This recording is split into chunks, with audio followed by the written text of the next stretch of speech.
This side B ideology is essentially saying that gay is immutable. I can't change. I'm just gay. I tried to change.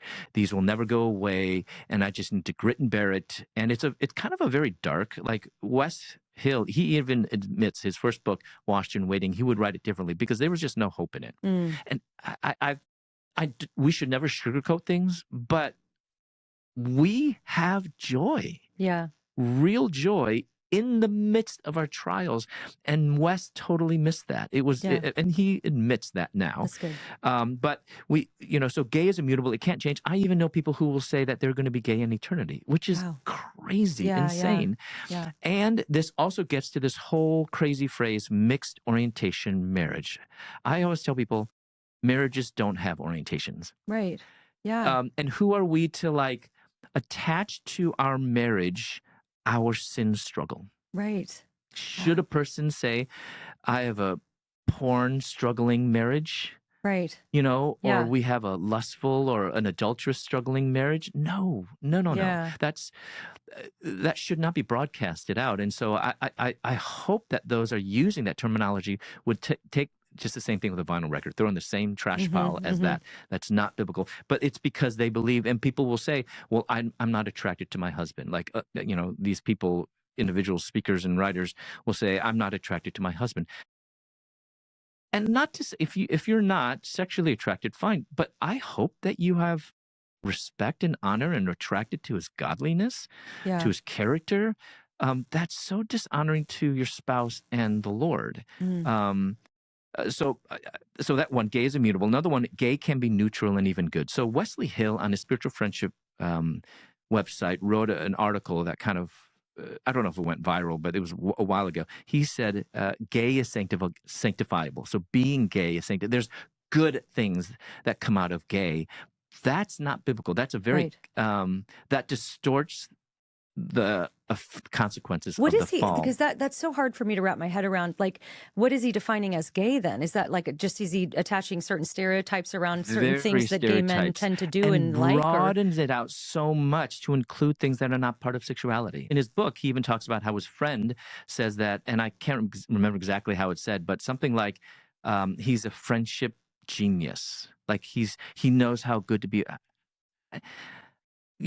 Friendship is one thing, but that's not a part of sexuality. Yeah.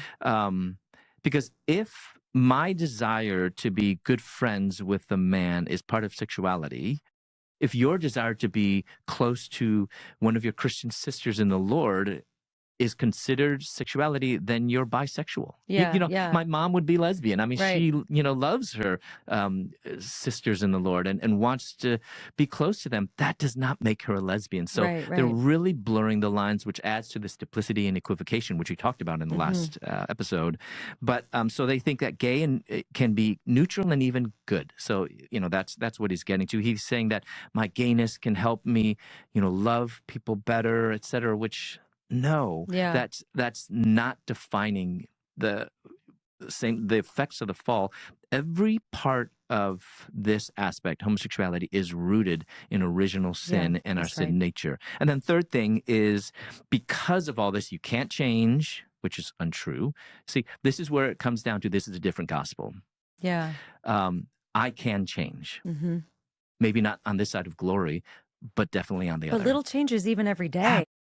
We've all experienced that in our life. If there's no change in intensity or in frequency of your sin struggle, how are you being sanctified? Yeah. And if that's talking about progressive sanctification. So, they say, I can't change, which also kind of applies a character of God. He's immutable, not our sexuality. Yeah. But the second, that it can be neutral or good. But also, so therefore the solution are what people call spiritual friendships, or these covenanted relationships. And we'll talk about this a little bit more, that because they're so woe is me. And often, people say they have a bit more faith than the rest of us, that they have to form these deep covenanted friendships. Here's the problem.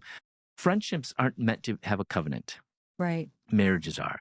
Well, people are like, well, what about David and Jonathan? Do people realize never in the Old Testament or the New Testament are David and Jonathan called friends? Ever. Never once. They're called brothers. Because and that covenant is not about friendship. It's actually it's talking about it's a socio-political and familial covenant that Jonathan, who was supposed to be king after Saul died, said, "No, you're supposed to be king." That's why he gave his robe, his royal robe, to David, and his sword and his shield, etc.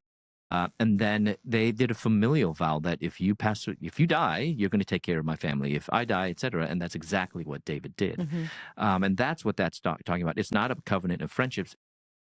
I wish people would actually just read all that's out there on side B in spiritual friendship, because spiritual friendship is actually from a Cistercian, about 10th, 11th century monk called Alred of Rievaulx, who was a monk, which is not biblical. Right. And so monks were lonely. So what was their solution? So this guy, Alred of Rievaulx, advocated that monks should have these covenanted friendships, and they would even have ceremonies, or they would have this love that was really deep. And then I think he read some of Augustine's works and kind of then corrected, but still, some say that he was gay. There's no evidence of that. Mm-hmm. But now people are taking that and saying that's what we as gay people need. Here's the problem. Number one, we're not monks. Number two, what that was written for was not people who struggled with homosexuality. Mm-hmm. That is the last thing that people need, is a covenanted friendship that essentially almost replaces, or supposed to almost take the place of marriage. And again, we'll talk about that. But those are the three ideas that we have.